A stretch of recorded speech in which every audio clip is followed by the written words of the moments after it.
জয় শ্রীকৃষ্ণ। আজ ফলহারিণী অমাবস্যা। ফলহারিণী অমাবস্যা একটি বিশেষ গুরুত্বপূর্ণ দিন।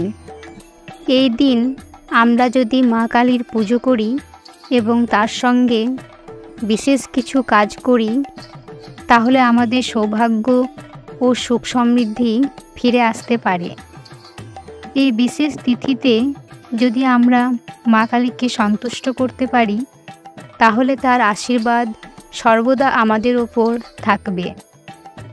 তাই এই বিশেষ তিথিতে বাড়ির কাছাকাছি যে কোনো কালী মন্দিরে গিয়ে পুজো দিলে সৌভাগ্য, সুখ সমৃদ্ধি, মানসিক শান্তি সব দিক থেকেই শুভ ফল পাওয়া যাবে। জেনে নিন ফলহারিণী অমাবস্যার দিন সেই বিশেষ কাজগুলো কী কী। এই ফলহারিণী অমাবস্যার দিন গঙ্গায় স্নান করতে হবে। গঙ্গা না পেলে পুকুর বা যে কোনো জলাশয়ে ডুব দিয়ে স্নান করতে হবে।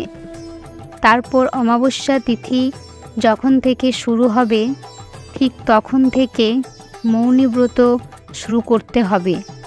খুব দৃঢ়ভাবে বাকসংযমী হয়ে থাকতে হবে।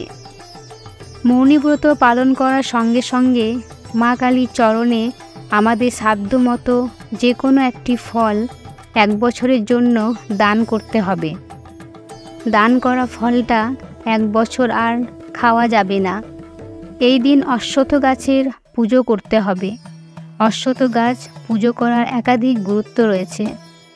অশ্বত্থ গাছ পুজো করলে বিভিন্ন গ্রহের দোষ থেকে মুক্তি পাওয়া যায়। জন্মকুণ্ডলিতে যদি চন্দ্র, মঙ্গলের দোষ থাকে, তাহলে কালো তিল, দুধ বা গঙ্গা জল সহকারে অশ্বত্থ গাছের পুজো করলে খুব ভালো ফল পাওয়া যায়।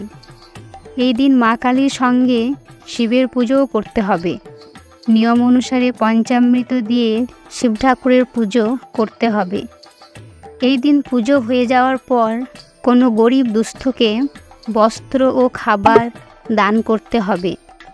লেখাপড়া করা শিশুদের এই দিন পড়াশোনার জিনিস দান করা যেতে পারে।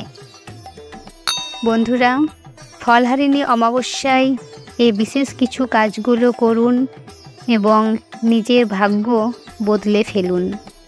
সকলে ভালো থাকবেন, সুস্থ থাকবেন। জয় শ্রীকৃষ্ণ। রাধে রাধে।